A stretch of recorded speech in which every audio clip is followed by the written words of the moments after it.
water, which a lot of people do. It's an easy way to get past the whole thing and then not learn anything. Um, but the question I have is there anybody who's on the call that I can see most of you, that maybe you were reading the Bible and you just thought something's not quite right, something's off. But you didn't think, oh no, this is a total pile of crap. It was more like something's not right. And I thought that at the age of 7. I sat on my grandmother's living room floor. It's amazing as I say it. Well, there's 2 reasons it's amazing. One, right outside my office is my grandmother's high-tech mid 1960s stereophonic console that I was sitting right next to when I was on her floor, and we would listen to her gospel records on that. It's sitting right outside my office. I finally got it reconditioned last year. But I compared 5 Bibles to each other. She always had lots of different Bibles. She had like Greek lexicon Bibles and the King James, the New King James, the 1611 King James, all 3 of which are 3 totally and completely different Bibles, if you don't know that, and they're all King James. I was shocked as I got older and I learned that this is quite a while ago, there was currently in print, I think around the year 2004 or so, actively in print at that time was a little over 3,750 versions of the Bible.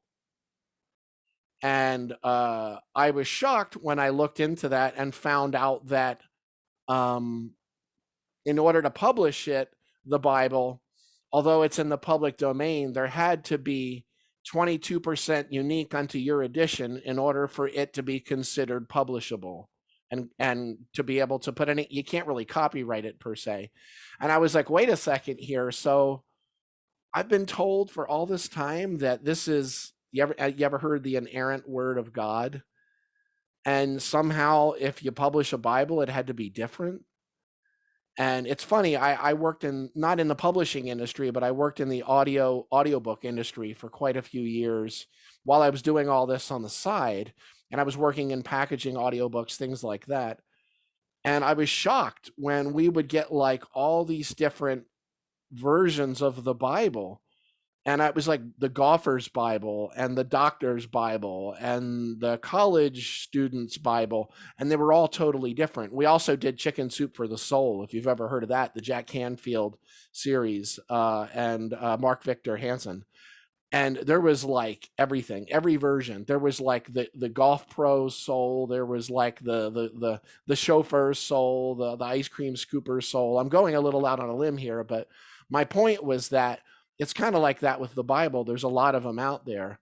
So maybe, just maybe, the issue wasn't just with our thought that it was the inerrant word of God, but also maybe something in that was wrong itself.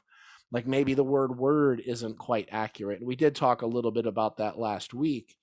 The word that's translated as word, milta, means something much more akin to will to action, or anything that's done in a state of presence that has a will, like a creative willingness. It's really hard to put this into English because it's not an English word.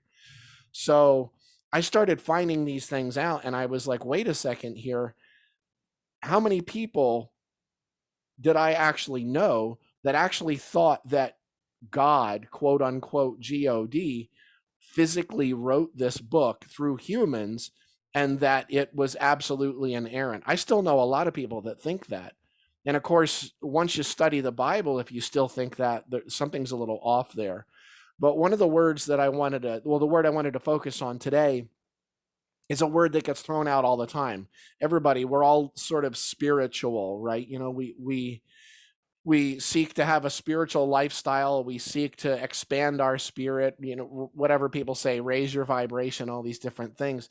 But how many people really know what that means? And even more so, how many people would actually be surprised to know that Jesus never heard that word in his life, spirit? Wow, that's kind of weird. Do you ever think about that?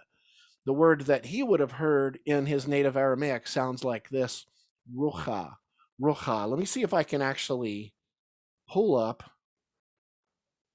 I think I can actually pull this up for you and share the screen here.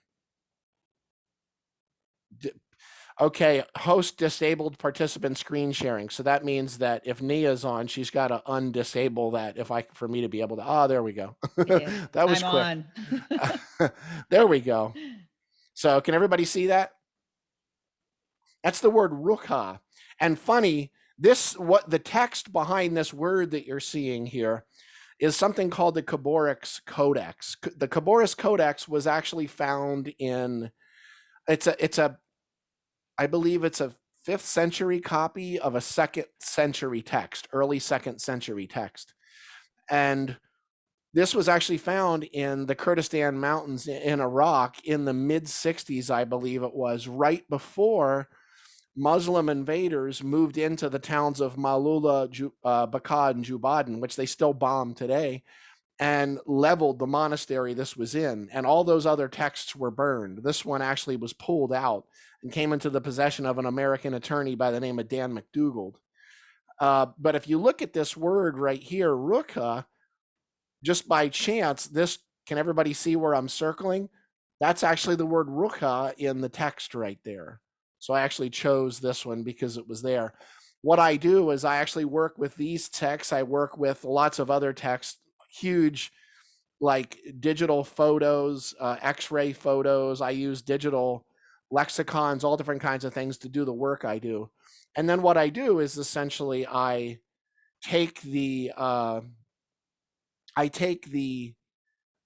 basically the black and white scholarly translations, and my job is essentially to wake them up.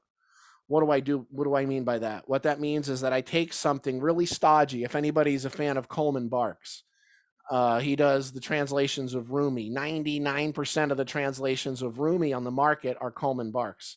Coleman lives just a few hours from me. He's a weird dude, just like I am. And what he does is he takes those black and white translations and he wakes them up. He breathes into them. He meditates with them. He goes to sleep with them on his belly. He, wakes up in the middle of the night scribbling down insights. He has these multi-dimensional experiences so that he's not necessarily translating it word for word in a way, like, as an example, if I go to Russia, I think I might have said this in the last call, but let's say I go to Russia and I use an interpreter. And through that interpreter, I say, I like this guy. So I say, tell him I said he's bad. And of course, the interpreter would say, Dale says you are no good. He says you're bad. And I'm like, whoa, that's not quite what I meant. And the guy gets kind of offended. And then I'll go, no. All right, try this. Tell him I said he's cool. Okay.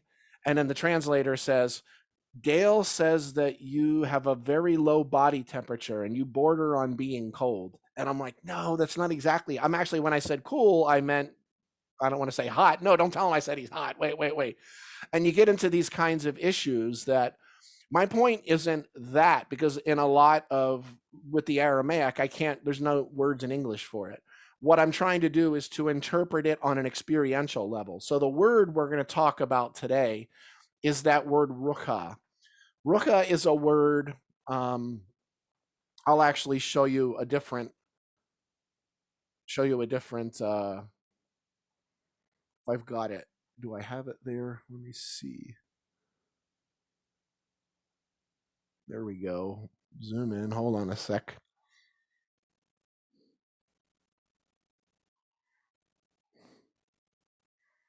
There it is. So look at that. Everybody can read that, right? What you're actually looking at here is the Beatitudes. And right here is the word Tub Vehun. That's the blessed are. And over here is Lo Maskena Baruch. Baruch right here. That's basically the word spirit. Ruch right there. Now that's what, anybody know what the first beatitude is? Who knows their Bible? Usually people kind of look down in a way when I ask Bible questions, because I realize the first blessed are. Anybody know what that is? I'll give it to you. I think everybody's muted anyway. Blessed are the poor in spirit, for theirs is the kingdom of heaven. Now, it's an interesting word because in order to explain Rocha, I'm going to explain the word before it, maskena.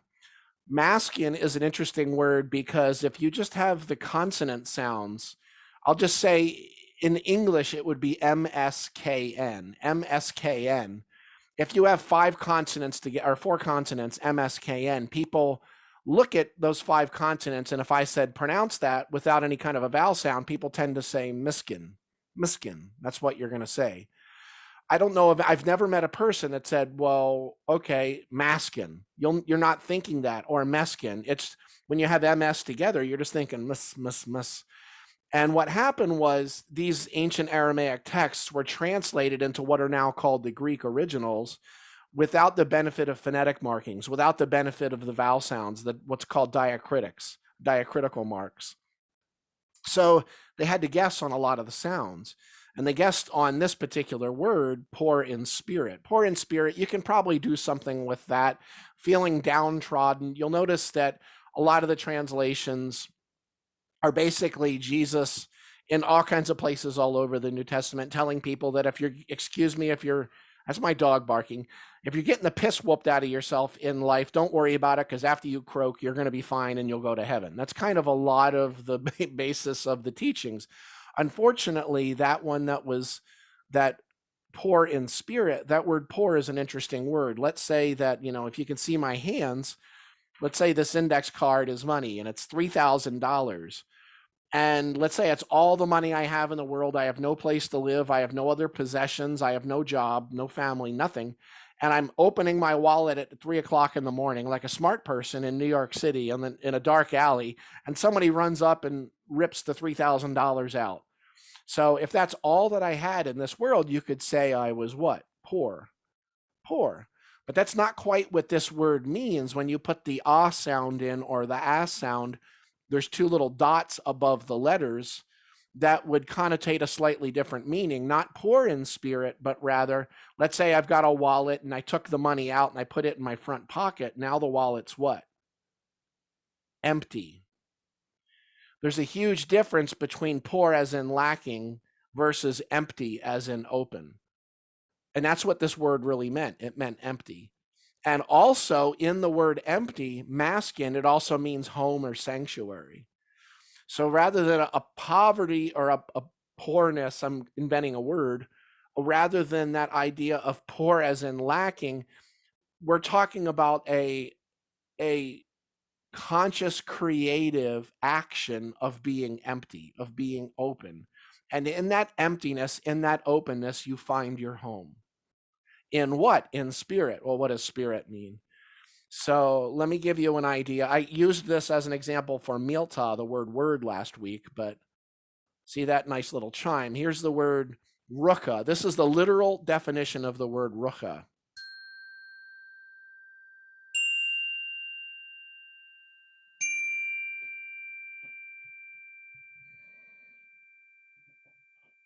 It means frequency.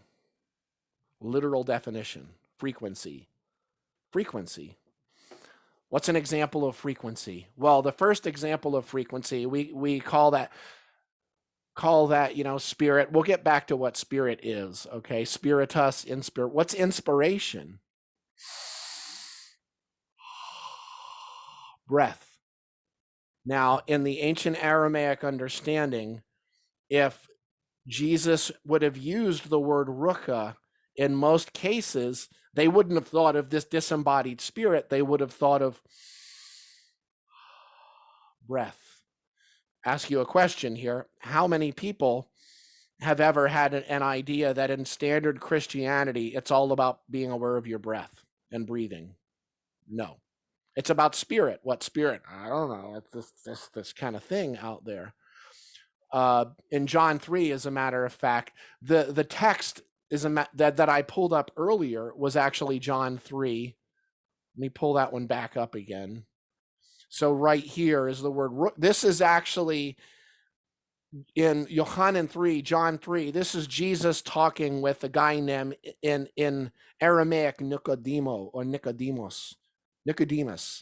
who was, of course, the leader of the Jews, if you know anything about the Bible. And he was talking about rucha. And what he had said was in the Bible, that we're used to, I should say, in the Gospel of John, we're used to how the wind comes and we don't know where it's coming from or going to, but we hear its voice. When he said the word wind, guess what the word is? Rucha. frequency, vibration. So we've got spirit, we've got breath, we've got wind, we have me up like this, blowing, just blowing air on my skin. We've got music, tones, harmonics, frequencies. These are all examples of frequency. Magnetism is an example of Ruka. Today, nuclear forces would be an example of Ruka. Not heat per se, but the force of heat. The feeling of heat on your arm, the force of heat pushing against you would be considered Ruka. Gravity is Ruka. These are all examples of things that I don't necessarily know what it is. We can get into all kinds of great mathematical, scientific debates about it, but we don't really know. Average people don't know what the heck any stuff is. Daddy has to tell me. Was that a Zoom bombing or I don't know what that is, but anyway. So what I'm saying is we don't necessarily know what all these are, but we can actually very obviously experience them with our senses. Do you understand what I'm saying? So you think about something like magnetism, you think about breath alone, empty in the breath, blessed are those who are empty in the rise and fall of Ruka, the rise and fall of their breath. Blessed are those who are empty in the movement of air across their skin. Like imagine sitting out by a stream and it's just a gentle breeze blowing and you're aware in that.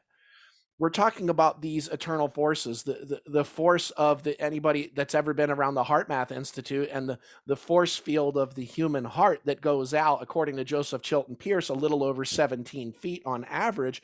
When you have big, deep experiences, it goes out almost 30 feet. Just the frequencies and vibrations of the heart. Whoa, that's pretty big stuff.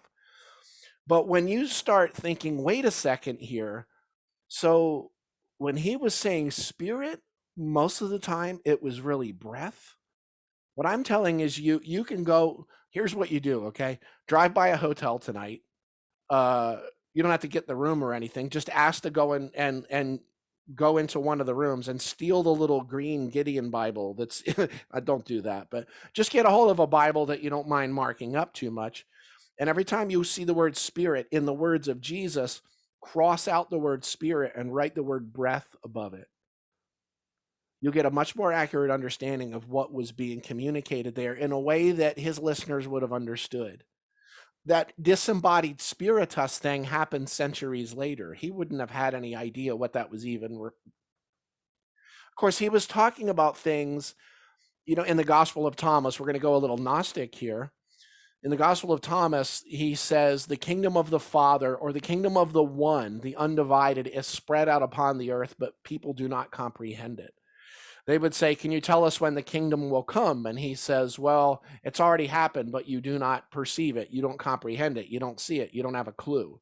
He's talking about things that aren't physical things you can hold in your hand, but everybody knows when you're having a deep experience. Everybody you've ever been around, especially the birth of your own child, but the birth of a child, powerful, intimate moments, a great film. I'll say I just watched Judas and the Black Messiah last night, which if the couple of main actors in that don't win Oscars, something's wrong with our system, which means they probably won't.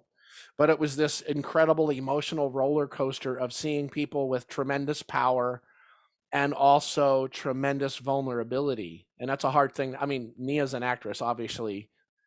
She knows, what I'm talking about here, but this amazing film and my experience, all I was doing was looking at pictures on a screen, video and stuff moving and hearing sounds. And yet I was having this deep spiritual experience. All the frequencies of light and color and sound were moving in through and around me and giving me this experience that was resonating all of these frequencies and harmonics within myself. That literally was this orchestral feast. It was as if I was there in the room. And there was a couple of places, there was one particular scene, I'll say, where, without going too deep into what exactly was going on, and I don't want to give too much about the film away, but basically a guy, you know, puts his gun in the main character's face, and the camera follows him, and he's walking backward through a bar while this guy has the gun on him, and I'm actually, you know, like shuddering a little bit, because I mean, it was like very, very, and here it is, I'm just watching something on a screen that's not, you know, quote unquote real, so to speak. So I can tell you one thing, I could feel my breath catching. When I watch films, I've reminded myself for so long to essentially breathe that I don't have to remind myself anymore. But I'll say this. Have you ever noticed what happens? Let's say we're going to talk a little bit about something related to frequency, to rucha. Let's say somebody walks into the room. You're a great spiritual person. You're advanced. You're amazing. But there's that one person, you know, the one you don't quite like. And they walk into the room. And if you haven't seen them for a while, you had no idea they're going to be there. And they say just the right thing to you. What does your body do? You stop your breath. It catches. Or somebody pulls out in front of you on the road. You stop your breathing. Now, we're going to look into this a little bit deeper. Why would you stop breathing in that case? Maybe somebody can, I don't know if we can't unmute everybody. It would be like total chaos, but. It's unexpected. Unexpected. What, just the, and why, I see the word fear over in the chat. It's unexpected. So why would something unexpected prompt you to stop breathing? What is that? How is that? Is that what? Just a fear? Well, it's fear is part of it. Isn't it a quick like inhale? Like I need more oxygen in that moment. And then it stops. Interesting. Because what's happening there, according to Jesus, is that you're getting what we now call triggered, but something in your system is resonated. Just like if I put a guitar next to a piano and I play something with the piano, and I can sort of just form, I've got guitars all around me in my office here, form a chord on the guitar, and it'll actually start resonating with the piano, especially two pianos. Of course, empathetic or sympathetic vibration. But what Jesus says is that, I said Jesus instead of Yeshua. What he said was essentially that something's coming up for you, and the way to lock it down is to stop breathing. So what does that mean exactly? Let's look in a little bit of a word here. Anybody know what the word forgive means? What does forgive mean? What does that mean? You forgive somebody. What does that mean? Literally, or like to me? You want to know what it is? No, don't give me your to me stuff. We have these deep conversations that last hours all the time. So it's like, basically, I think what people, we have this idea from the Latinized languages, from the Romance languages, which is basically pardon. Essentially, I let you off the hook. I forgive you. And that's kind of the cultural thought about it.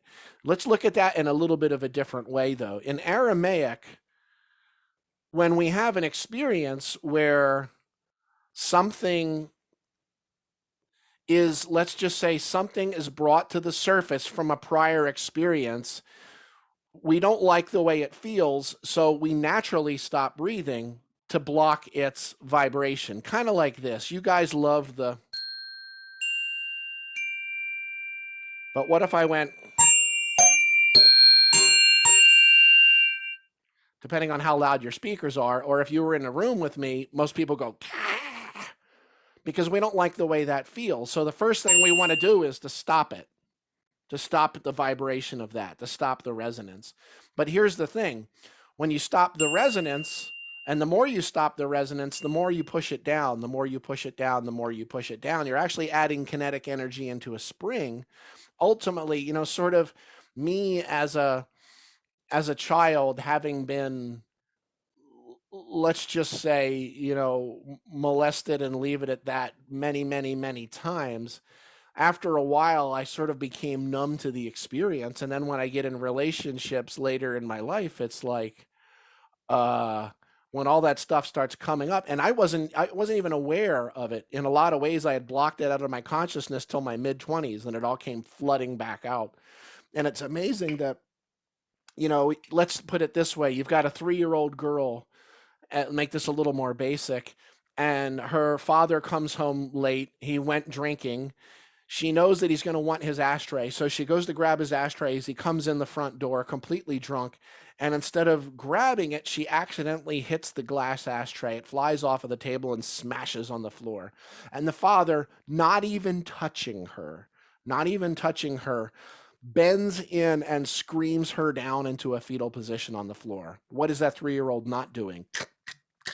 She's not breathing. That's locking in the system. 30 years later, she doesn't even remember the experience. Here she is with her life partner. Maybe there's the scent of alcohol on the partner's breath. Maybe they say just the right thing.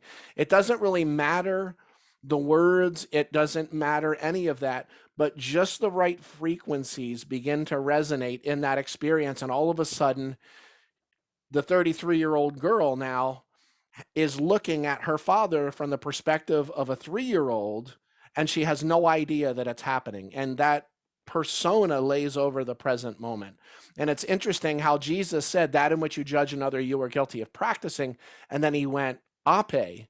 And we're going to talk about ape in one of the next programs, but I'll just give you a little bit of a sneak preview because it has to do with what we're doing today. That word hypocrite means persona or mask in Aramaic. The mask is all the trauma, all the pain body that Eckhart would say. We can say ego's a piece of it, but not the whole thing. Now, all of these experiences that we're having are giving us these responses to previous things in the past that we have stunted viewpoints of. How much does a 3-year-old really know about what was going on in that room at the time? And all these experiences are coming up. So when we have other people that are around us that sort of bring that stuff within us, and we're constantly pardoning them, oh, don't worry, I forgive you for doing that. I forgive you because I'm spiritual. What we're actually doing is we're allowed to tamp all that stuff back down and not deal with it. But if you realize that in the ancient Aramaic, the word for forgiveness, you'll forget the word, but the word forgiveness is shabuk. And what shabuk means is to remove the root of my suffering. Remove the root or cause of my suffering. So rather than me forgiving the other person or even forgiving myself, that is important though. That is big. I'm not taking that off the table rather than the pardoning. We actually, how do you get into it deeper? I'm actually telling you, when you feel crappy like that, you may not necessarily want to do it in the moment. Sometimes you have to leave, go to another room. Sometimes you have to deal with it later. And that's what my work is, forward, backward, upside down, and inside out. But you actually breathe into it. And you're actually instigating those frequencies to sound a little bit more and allowing those to come up, and then allowing them to actually be okay. And it's funny that when you allow another person or yourself to be who they are, right now in this moment, you allow who they are not to fall away. When you allow a person or yourself to be who they are in this moment, you allow who they are not to fall away.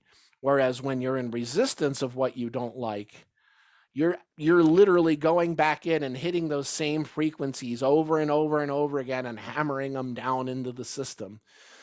Truth be told, of course, that's what you're going to do because we're not taught about these kinds of things. Not just in the West, but I mean, it's funny how like most of my fan base is around in Europe, and it's like 1:30 in the morning here. They're all like, tell that Peeples lady to try. And I'm like, we can't do it for everybody on the planet all at once. We're not going to get everybody's, eventually, we could get the right time, and then I'll start getting emails from the penguins in Antarctica and telling me how I didn't time it right. But what I'm saying is, if you can actually get into these experiences where you would normally lock down and see that as a place for healing, see that as an opportunity for allowing these to the surface, and it's not Dr. Feelgood. When you start doing it, you don't all of a sudden feel, oh, this is beautiful. You actually feel like all hell is breaking loose, because it is. In the Gospel of Thomas, Jesus said he said, that which you bring forth from within will save you. That which you do not bring forth from within will destroy you. big. So just think about those people that come into your midst who you lock down the presence of. It's amazing because there's a teaching that Jesus gave us, and he said, love your enemies. And people go, what does that mean, love my enemy? First of all, in Aramaic, there's not really a clear word for enemy, especially not this word. Let me explain it. The phrase sounds like this, ochebu, and then the next part of it, I'm going to grab my mic here, laboiled bubaikun. Ochebu laboiled bubaikun is what it sounds like in Aramaic. Ochebu is a form of the word love. Chuba or chabu is a word for love in Aramaic that's a little different from rachma, which is the word for love where it's like this deep ecstatic, for your lover, for your children, your best friend. Chuba is the kind of love in Aramaic where it's kind of like you're there's nothing there. So you have to sort of take a couple of rocks or sticks and kind of scratch them together a little bit to create the spark and then fan the flame. It's rather than a love that just empathetically opens you, it's a love that comes through the setting of intention, of you saying, okay, I'm going to create love in this situation. Doesn't feel like it's happening. So you think of the person who you consider your enemy. Well, that word laboiled bubaikun, the root boiled literally means to strangulate. It means literally to choke off the breath. So who is the enemy? It's the person that you stop breathing in the presence of. It's the comment on every once in a while, I'll just kind of like haphazardly look at I don't remember what it was. There was something that Nia posted like a few weeks ago, and I was like, do you ever look at your Instagram comments? I'm like, you've got some really awesome people here, and then you've got really, really awesome people here. Like, interesting to see some of the comments. Some of them are like amazing, and the other ones, it's like, wow. And it's funny to me because regardless of what it is that we're putting out on a frequency level, each person that perceives that is going to get their own experience of it in relation to all of the frequencies, vibrations, harmonics that are going on in their own energy body, their own body temple. So we're each going to have totally and completely a unique experience. If we Dale, could what? Go ahead. Sorry. No, No, I was going to say, do we have time? I don't know what else you're teaching in this. I'm kind of pulling this actually because I wanted to get this kind of closed a little earlier so we could open up for more. Okay, so it's about the concept of forgiveness, and what you're speaking of, and how you really do that. To me, forgiveness is a way of not changing the past, but breaking the chains that bind your past to your future. And it is that frequency change. And so whenever I feel that arrest inside me, I mean, it really doesn't even matter if the person is out of line or not. Yeah. If it's bringing that thing up for me, then there's something in me that needs healing. And so the word forgiveness is such a funny word to people because it would be really easy for someone to say, oh, I just have to not be mad. But that's not what it is. It's like, help us understand how you literally overwrite it, like you shift it. Like when I get that kind of a grip in my belly, I recognize, wow, this is an amazing opportunity for me to breathe into it, to bring awareness to it. If I was that little girl that got munched by her father, I am going to breathe that and recognize her pain and allow it to move through me and find the singular truth in it. And even in the midst of all of that garbage, whatever the garbage was that was going on, if I can find the purity of truth, which is that we are all one, and you can find, even with someone that that is so challenging, somewhere in there is the truth that they care so much about you. I mean, I'm giving you an example that they get angry when you don't do what they want you to do because they want you to succeed and they think they know how that's going to happen. Whatever that is, there is a seed of truth. And so help guide us in that process of forgiveness. Like, what is the process that works for you when that stuff comes up internally? Yeah, I've got actually different ways of all of them though are rooted in one thing. They're all rooted in breath. I've been, well, I've been a certified breathwork practitioner for 30 years now. This is my 30th year. It's crazy because I've met so many, everybody, Tom, Dick, and Harry, everybody's breathwork practitioners, which to me, Yeah. people are like, oh God, there's too many. I'm like, there's never too many. I was like, when everybody on earth is a breathwork practitioner, then maybe we can go, cool. Incredible how, to me, the process is, first of all, it's funny how it kind of goes in phases. The first process, or the first part of it for me, is we've heard it all the time. The generations before us said it a lot: bite your tongue, don't lash out. I think that's kind of step one, is that you just,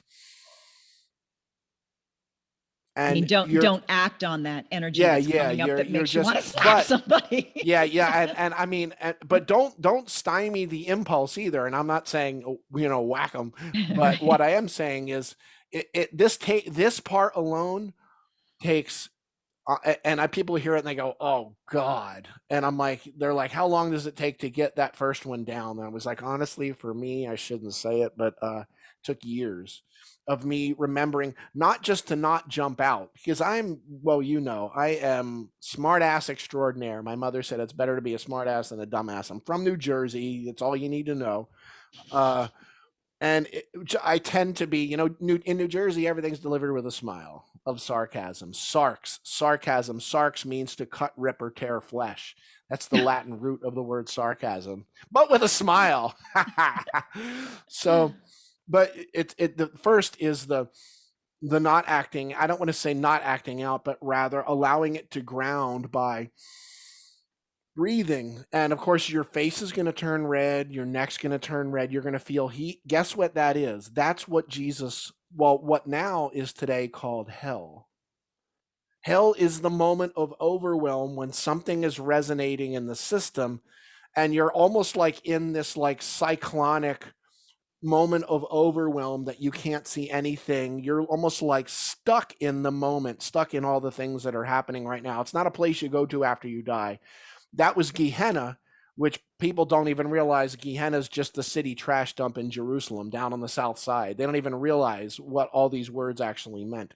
So the first thing is the not acting out, remembering to breathe into it. And then if you're able to do it if you have a person that's conscious enough, I'll say it right with them. My friend Mike, he's, and Loretta, obviously, my wife of 22 plus years, there's people in my life where if something comes up, we hit it straight on. We don't go and bad talk each other. We're just like, all right, Mike's like, whatever you said, I want to punch your face in right now. So let's talk about it. And you pull it out. You don't necessarily do this with everyone, but the key here is to bring it into your awareness, maybe after you're away from the person that you feel was your trigger point here, and being able to sit with it, have a piece of paper, and literally write down. I'll say Dr. Michael Rice has a worksheet that's really great. His older worksheets are better. The new ones are more chaotic, but where you're literally sitting down and you're bringing into your awareness, why am I feeling this way? What is it that's coming up? And it's funny because in the first you're going to go, oh, well, because she said blah, blah, blah. So write it down. She, whoever your trigger person is, blah, blah, said blah, blah, blah. Write that down and look at it. And this is something I actually learned from Les Brown, who's one of basically my original hero as a professional speaker. He's like, let's see how much you can really get into the emotion of the experience. Bring yourself back to the moment when that happened, and literally put yourself back in that place and breathe into it, but allow yourself to feel whatever it is that you're feeling. Allow yourself to feel it fully. And I tell people, your elbows, your hips, all of your power points are going to get real loosey goosey. Your face is going to start turning red. You're going to feel that heat. What you're going to do is you're going to continue breathing, though. And I also say, with that piece of paper, start writing down what you're feeling. What are your thoughts? They're probably attack thoughts. I want her to just F off. I want her to go away. I want her to leave me alone. I want her to speak to me with respect. Write it all down. Keep breathing. Keep breathing. And what happens is if you literally allow yourself to feel what you're feeling, it's probably not going to happen while they're standing there in front of you. This will probably be something you're going to go back to later in the day. You'll notice that the next time that person shows up, they might trigger you again. And after a couple of times, you're not lashing back. And then after a while, you're not feeling as much of the intensity. And if you just keep pulling these layers off, it's like peeling back that sweet onion that they speak of. Ultimately, you'll get to a place where it doesn't bother you anymore. And eventually, if you keep doing it by just literally allowing yourself to feel what you're feeling, consciously taking ownership and responsibility from that for that, and basically removing it from the system, ultimately that person's going to walk in the room and you're not even going to remember that you ever had an issue with them. But how do you do that? You just do that exact process of allowing yourself to feel it, breathing through it, and then you do it over and over and over and over and over and over and over and over and over and over and over and over and over and over and over. And that, but after that, though, is the most important part, because that's when you do it over and over and over and over and over and over and over and over. And people think, oh God, and what's amazing though, after a while, you get 5 years into this and you get 10 years into it, just this process alone of breathe, allow yourself to feel and allow it to flow through the system. Breathe, feel, allow, breathe, feel, flow. That's the first 3 Beatitudes in Aramaic. Just those 3 over and over and over. After 5 years, you notice things are a little less intense, 10 years, even more so. It's amazing. Like people can walk up to me and say stuff to me that, 30 years ago, I would have instantly been swinging. And it doesn't even pop me anymore. It doesn't resonate me anymore. And it's amazing. People try to get my goat doing the work that I do. People that are like, I say it with all the love of my heart, religious nuts, and we're going to move past it. And they'll sort of make all kinds of accusations and all kinds of things just to see if they can trigger me. Yeah. But I've done this work for so long on such a deep level, so much breath work, that I realize it's less important what I know. It's more important how I carry myself in the situation. It's more my essence, my energy, my presence. Well, And you there's start something noticing. something really interesting that happens too in your personal relationships, and it's quick, because I think a lot of times people don't realize, especially with longer relationships, you have this push-pull system. It's just, Yeah. here's my frequency and there's your frequency. Here's how you get along with me. And it's just this energy dance that we have. It's different with every person. It's not the same with either of my siblings. With my mom, it was different than with my dad. It's different than each of my children. And so you have this energetic dance that you're constantly doing. And when something, something in that relationship gets your goat, when I choose to see the truth and I work through the breath that way, and just like, when I breathe it like that, it's almost like that hook that gets thrown out there has nothing to hook into. That's it, the key. And so they're not getting back the push that they're used to. They can't even, most people can't even identify, because you think, oh, well, why would they be doing that? So I bark back at them. Who wants to be barked back at? But barking is energy. And so it's an energy grab that they don't even realize that they're doing. And so I have seen things change so quickly with individual people by me doing exactly what you're saying. You breathe, allow it to move through. They can't catch anything. And so either the relationship shifts or they roll take off. away. Yeah, that's it. That's big. Pretty That's magical. huge. Mm-hmm. And it's a funny thing too, how I've actually worked with people, not only in the mentoring that I do one-on-one with people, just people that have been around me for years. It's amazing to see some people terrified to forgive anything because they're afraid they're going to lose their family. They're afraid that everything's going to change. And the truth of the matter is, it's almost like, ultimately for me, I'm like, each moment is another opportunity for me to sort of fall backward off the cliff with my eyes closed in a way. And I know for a lot of people that might be a bit intense, but it's amazing to see people. I tell them, well, then forget all that. All the people might be going away. Just take care of what's up in the moment. Sufficient unto the day are the evils thereof. That word isn't day in Aramaic. It's actually the moment. Sufficient unto this moment are the evils, where the word evil is bisha, which I spoke about it in the last call. It's like a piece of fruit that's either underripe or overripe, meaning that it's either like stone green or it's like black, oily, oozing, festering, meaning it's not fertile and ripe in the moment. It's just not going so good right now in this moment. And if you realize that, just take care of what's up now, and then in the next moment you'll take care of what's happening then, and then the next moment, and then the next moment. You know, it's not much different than being in Alcoholics Anonymous. I've never, never been a member, but I have a lot of friends who I've gone to lots of AA meetings with people, and it's amazing how much forgiveness is involved in that. Forgiveness of self, forgiveness of others. It's at every step of the process. The first step is essentially realizing that you've got an issue that you're totally and completely powerless to. And of course, you're giving that over to God. And it's all these levels of forgiveness. And it's speaking of the give and take of a relationship that's been there for a long time, it's true. It's like when the fight goes out of it, I've seen some relationships just get amazingly stronger. And sometimes you'll see one doing the work and the other doesn't want to touch it with a 10-foot pole. And I'll just tell them, don't look at them as an enemy. Just stick with what you're doing. And then a lot of times you see the other one come around just because of the example this person sets. Mhm. And then a lot of times you see that person just kind of wander off, and the relationship sort of goes somewhere and they're no longer together. But yet you see this empowerment that all of a sudden, when that person who has been doing it over and over and over again, and they're really deep in their spiritual process, they realize a little further down the road that that relationship had to fall away in order for them to go up into that next paradigm.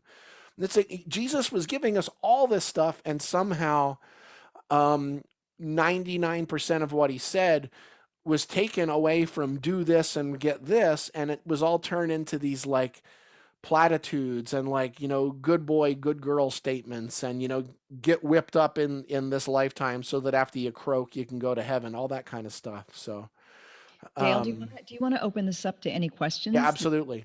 Does anybody have any questions on this subject? I know forgiveness is a major one. And who was it that said ultimately all forgiveness is self-forgiveness? Like on the deepest level, all forgiveness. I don't know, but it's true. So Self-forgiveness, yeah. Questions, anyone? If you have a question, just unmute yourself and shout it out. This is a really powerful conversation, I find, and no matter how long you do the work, something always comes up.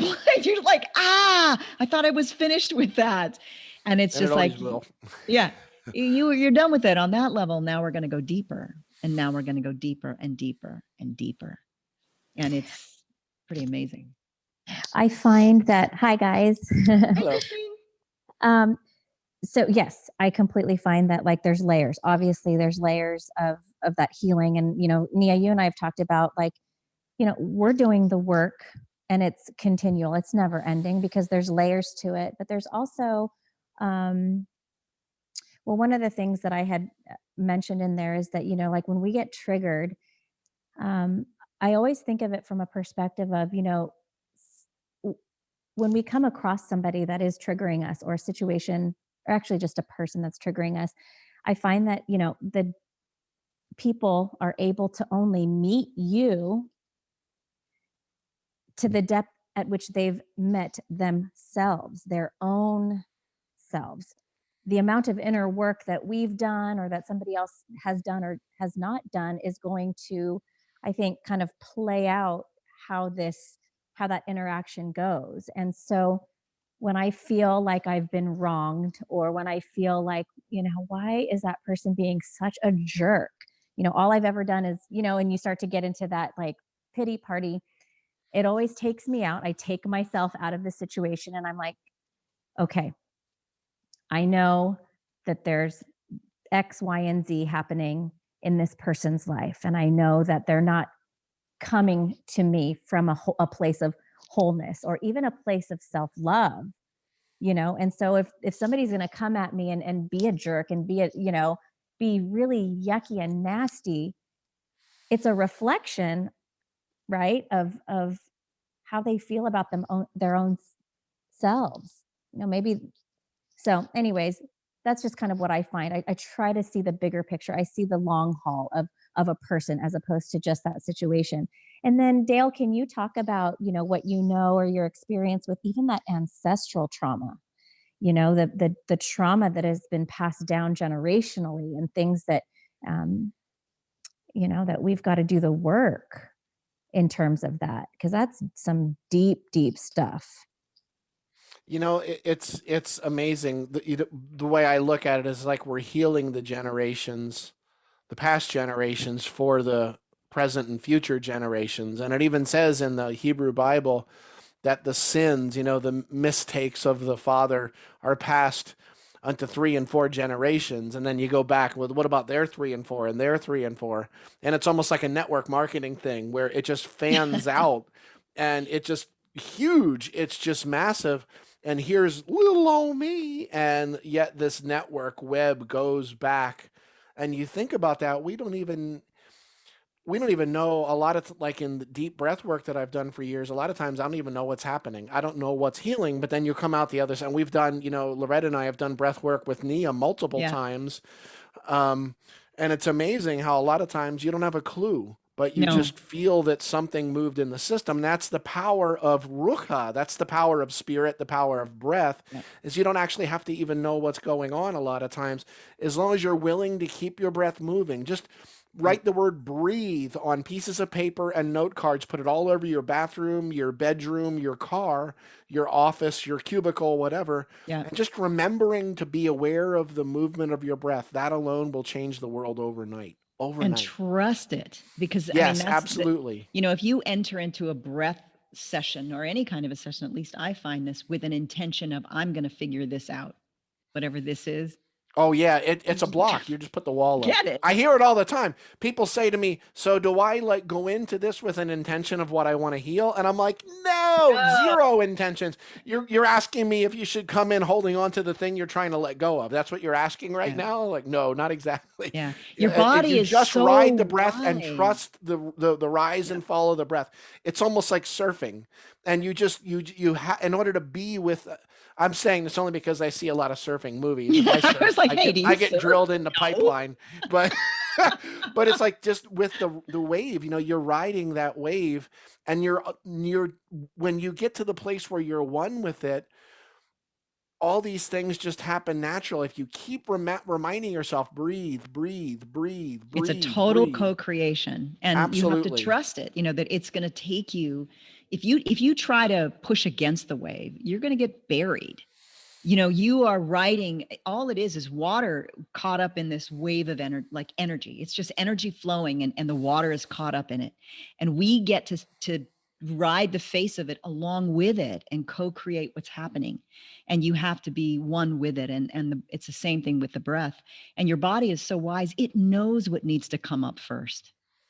Like if you had something about your mother that you really wanted to clear and had forgotten that something about your dad needed clearing, and your body knows that needs to go first before you can get down to the root of your mom. Yeah, it just happens naturally. It happens naturally, whatever. And you'll just from you remembering to breathe, you're going to be healing yourself, whether you're doing the process of forgiveness or not. Just the act of being aware of your breath. Get into some Eckhart Tolle stuff. He talks about it all the time. And then he'll make fun of all the egoic stuff that we do. And really, if you just be aware of the rise and fall of your breath, you're not going to get any more spiritual than that. That is the root of everything. And then just stand outside yourself and be aware of what's coming up. Oh. Yeah. Yeah, and Vicky wrote, the unconscious mind controls the body. But 95% of the things that we do in an average day are coming from the unconscious, and we're totally and completely unaware of it. We're just these almost like automatons. Is that the word? Like these robotic things. But the more we get back to the breath, the more we have that conscious, creative. It's not control. It's different than control. it's literally this beautiful dance of energy, this beautiful dance of all the harmonics. And ruka, that word, our word for the day, is right there at the root of all of it. Yeah, so beautiful. Dale, we're coming right up on the end of it. Is there anything you want to? Yeah, I don't want to go into a sales mode, but I'm going to, because I realized after all these years, like I'm getting ready to start releasing all kinds of new audiovisual programs like 4K about toning and all this other stuff on udemy.com. So I decided to take, after years of I've got like a 30 disc program with my book, and I've got these little USB drive cards. I'm just going to open up a window that's on my website to show. I decided today that I was going to basically cut the price of all of my stuff in half on my website. Whoa. Originally, I was going to do it just for a little while, but I don't know. So if you just go to daleallenhoffman.com and click on special offer. You can get like the little USB drive card or the full set version. Like the USB drive was $125, and the version with all this, it's 30 discs, DVDs, CDs, my book, all kinds of other stuff. That one was $150. I cut it to $99, but That's crazy. I'm just saying, and the other thing to look at would be, if you want to go deeper into this, that's the crash course. It's the only one that exists on the planet. Nia's got it. Yep. And the other would be the mentorship page, which is where I work a lot deeper with people on a one-on-one basis. That's how I met Nia, basically.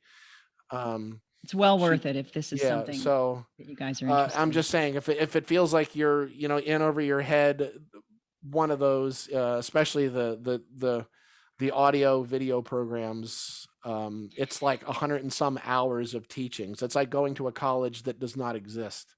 So, and what's really beautiful about that right now, I find it even more applicable and important now, because what we're being called to do is create anew in a way that's never been created before.